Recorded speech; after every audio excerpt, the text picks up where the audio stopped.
नमस्कार, आप देख रहे हैं IBC 24। मैं हूं आपके साथ विजय कुमार पंड्या। शुरुआत करेंगे छत्तीसगढ़ की खबरों की और सबसे पहले बात रायपुर की एक बड़ी खबर। स्वास्थ्य मंत्री टीएस सिंहदेव दिल्ली से वापस लौटे हैं। स्वास्थ्य मंत्री टीएस सिंहदेव का एक बयान सामने आया है, लेकिन बयान भी कुछ ऐसा कि मुझे चुप रहने के लिए नहीं कहा गया है। मेरे शुभचिंतकों ने मुझे सचेत रहने को कहा है। मेरा ऐसा कोई उद्देश्य नहीं, मैं ऐसा कुछ ना बोलूं जिससे कोई विवाद हो, इसी सलाह पर चलने की कोशिश है।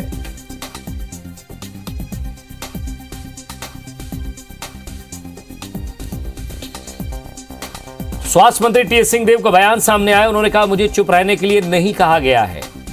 सिंहदेव ने यह कहा, उन्होंने कहा मेरे शुभचिंतकों ने मुझे सचेत रहने को कहा है। मैं ऐसा कुछ ना बोलूं जिससे कोई विवाद हो, इसी सलाह पर चलने की कोशिश कर रहा हूं।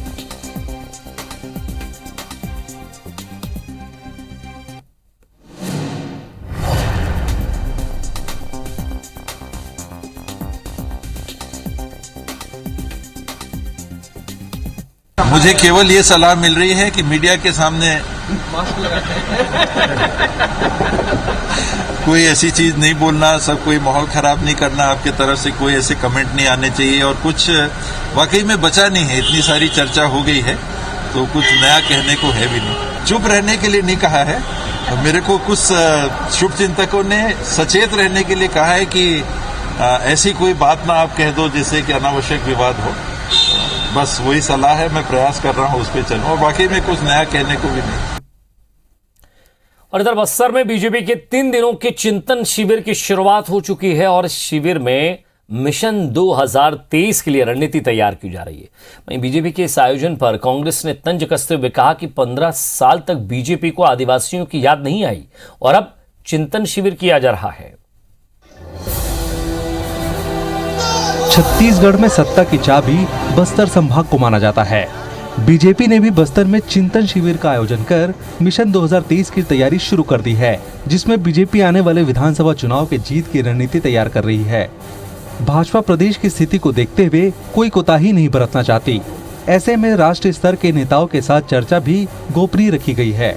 बंद कमरे में पार्टी के राष्ट्रीय और प्रदेश स्तरीय नेता चुनावी रणनीति बना रहे हैं। हालांकि शिविर के अंतिम दिन पूरे संभाग के कार्यकर्ताओं के साथ बैठक होगी।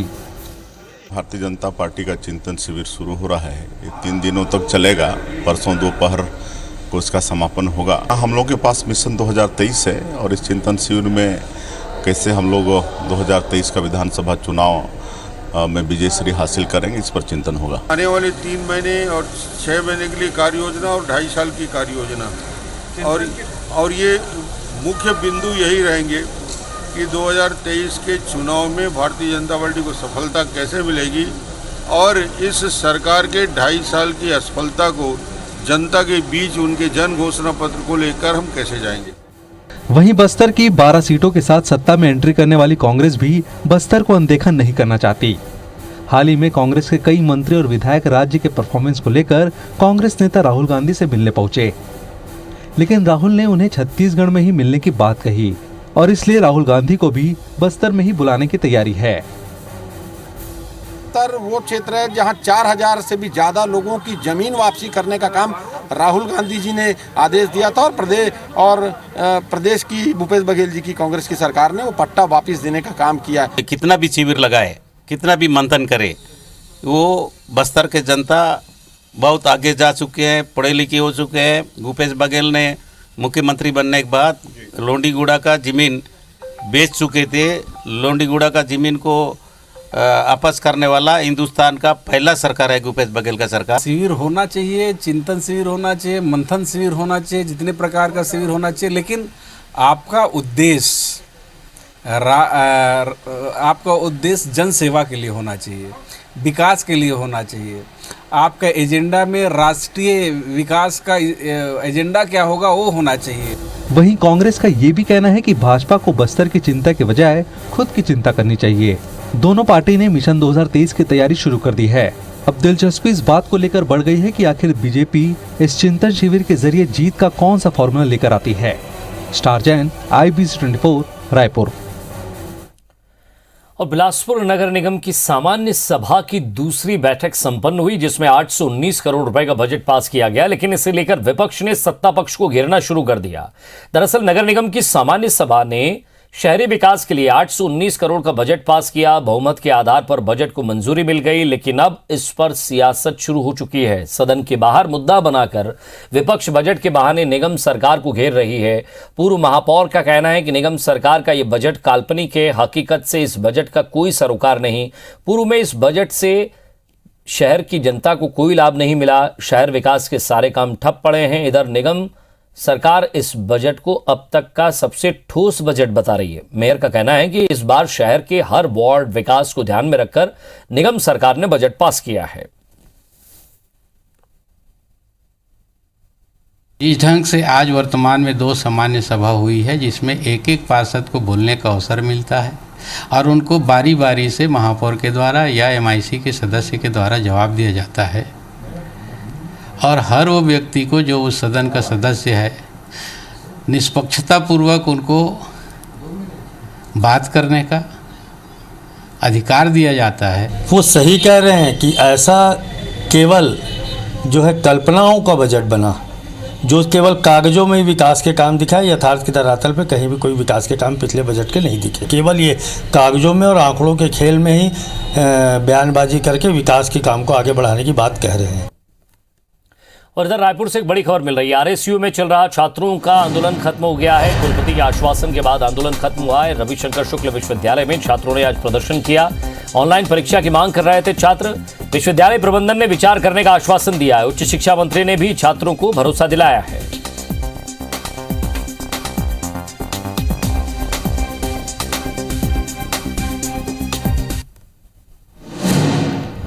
संदीप शुक्ला हमारे संवाददाता हमारे साथ जुड़ गए। संदीप, एक लंबी लड़ाई छात्र लड़ रहे हैं, वो कह रहे हैं कि जल्द से जल्द परीक्षा हो।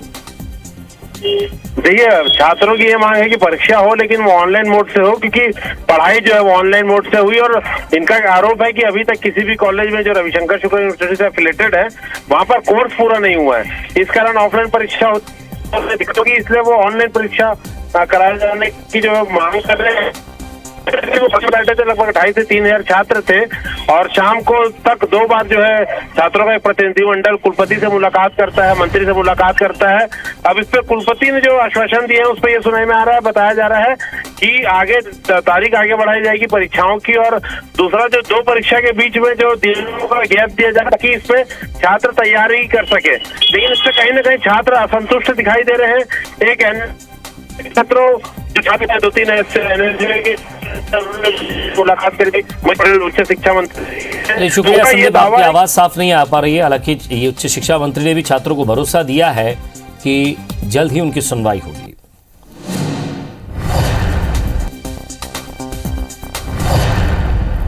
और महासमुंद जिले के पिथौरा विकासखंड के ग्राम डूमरपाली के लोगों ने कई मुद्दों को लेकर NH 53 पर चक्का जाम किया। इनकी प्रमुख मांग में बैंक ऑफ महाराष्ट्र के ग्राहक सेवा केंद्र के संचालक अलाराम बरिया की खुदकुशी मामले में बैंक मैनेजर को गिरफ्तार करने की बात है।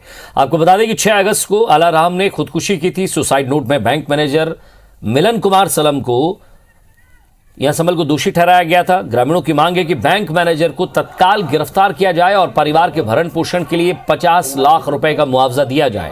प्रदर्शन में लोगों ने कई स्थानीय मुद्दों को लेकर अपनी नाराजगी भी जाहिर की है। स्थानीय बीजेपी नेता विमल चोपड़ा ने भी लोगों के इस चक्का जाम का समर्थन किया। टोल टैक्स फ्री करना होगा, करना होगा, करना होगा। किसान अलाराम बरिया जो एक सीधा साधा इंसान था, वो महाराष्ट्र बैंक के ग्राहक सेवा केंद्र का संचालक भी था।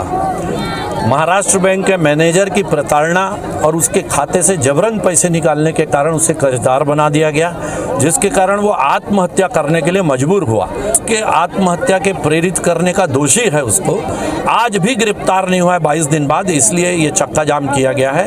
अलाराम बरिया के हत्यारे को गिरफ्तार किया जाए और परिवार को 50 लाख का मुआवजा दिया जाए। ऐसे करके केवल 12 बिंदु में इनकी मांग है।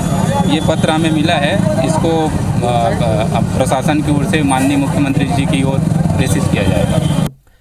और लोरमी के खुड़िया चौकी में 29 अगस्त की रात को ग्रामीणों के हंगामे का एक वीडियो सोशल मीडिया पर जमकर वायरल हो रहा है। जानकारी के मुताबिक 29 अगस्त की शाम को खुड़िया गांव के एक युवक का 2 पुलिसकर्मियों से विवाद हो गया था, जिसके खिलाफ ग्रामीणों ने पुलिस चौकी पहुंचकर जमकर नारेबाजी की, जिसके बाद थाना प्रभारी ने मामला शांत करवाया। वायरल वीडियो में कई ग्रामीण खुलेआम पुलिस वालों को धमकी देते हुए भी सुनाई दे रहे हैं।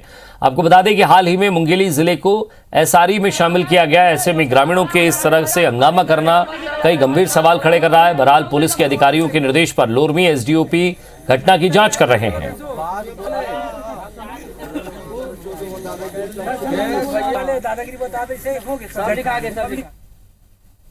चोकोबार खाने के लिए तो वहाँ से हरीश ठाकुर आया, मेरे को गाली गलौज किया, जाति सूचक गाली दिया। उसके बाद मेरे भाई के साथ भी वही किया। हम लोग थाना गए रिपोर्ट लिखवाने के लिए, वहाँ पर हम लोग के साथ मारपीट किया गया।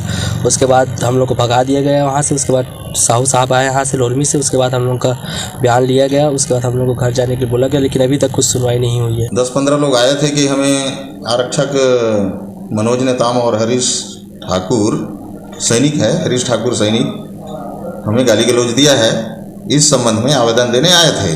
उनकी आवेदन में वरिष्ठ अधिकारी को अवगत कराया गया है और आवेदन को जांच करने के लिए एसडीओपी महोदय लोरमी को भेजी गई। बात रायपुर की कर रहे हैं, जहां डेंगू ने एक बार फिर कहर बरपाया। 4 नए मरीज मिले। राजभवन में तैनात एक सिपाही भी डेंगू पीड़ित है। संतोषी नगर, गुड़ियारी, रमन मंदिर इलाके में 3 मरीज मिले हैं। रायपुर में अब तक डेंगू के 317 मरीज सामने आ चुके हैं। रायपुर में ही डेंगू से 5 लोगों की मौत हो चुकी है। और ज्यादा बातचीत के लिए हमारे संवाददाता संदीप शुक्ला हमारे साथ जुड़ रहे हैं। संदीप, लगातार डेंगू को लेकर आपने लोगों से बात भी की, सवाल भी पूछे और स्वास्थ्य विभाग से लेकर सीएचएमओ से भी आपकी बातचीत हो रही है। क्या लग रहा है, लोग खुद जागरूक नहीं है या अभी भी विभाग को काम करने की जरूरत पड़ रही है?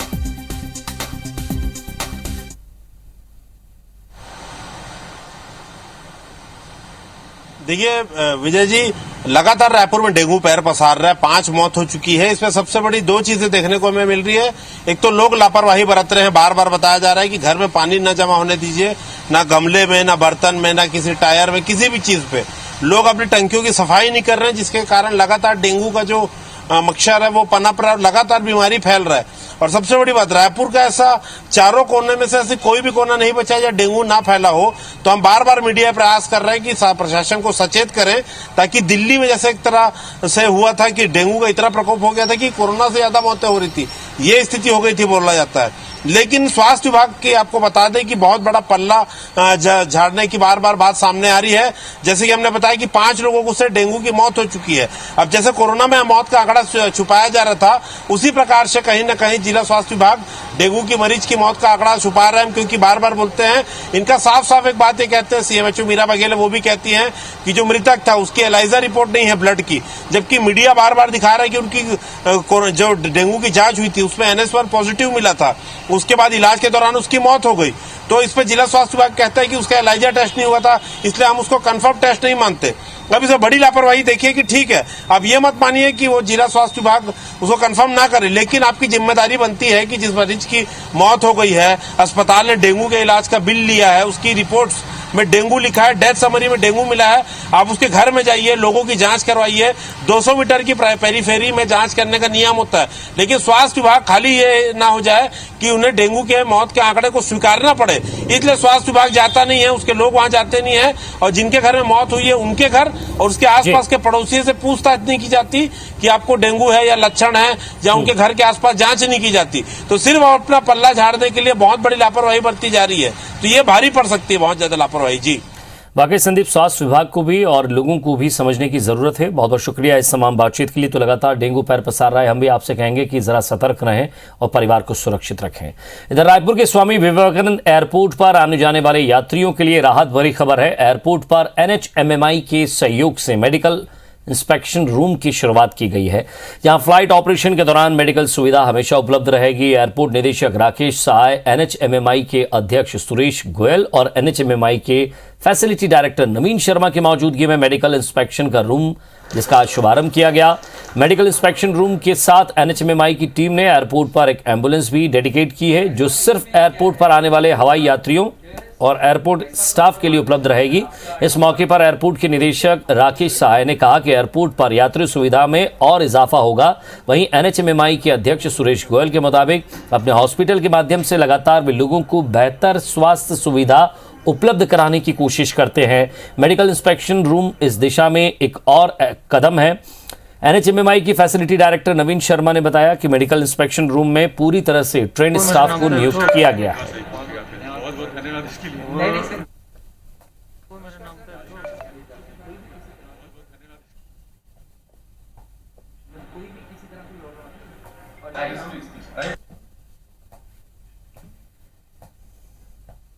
एयरपोर्ट की जो रिक्वायरमेंट है वो हमेशा इमरजेंसी की होती है और इसलिए ये NHMMI ने जो खोला है यहाँ पर इस यूनिट से 24 घंटा सर्विस मिलेगी। मैनेजमेंट ने जो डिसीजन लिया है नारायण हजारे के, मैं सबको बहुत बहुत उनके लिए साधुवाद देता हूँ।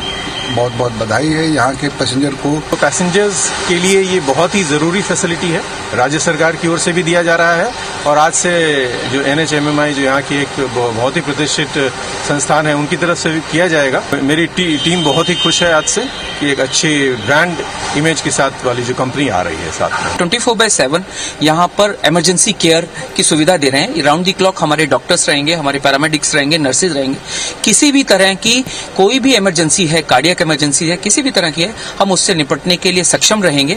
साथ ही साथ यहाँ डेडिकेटेड एक एम्बुलेंस सर्विस रहेगी। चैलेंजिंग तो है जॉब, क्योंकि हमको सुबह 6 बजे से लेकर रात को 10 बजे तक सर्विसेज देनी है। हमको डॉक्टर भी प्रोवाइड करना है, स्टाफ भी प्रोवाइड करना है और इमरजेंसी सर्विस।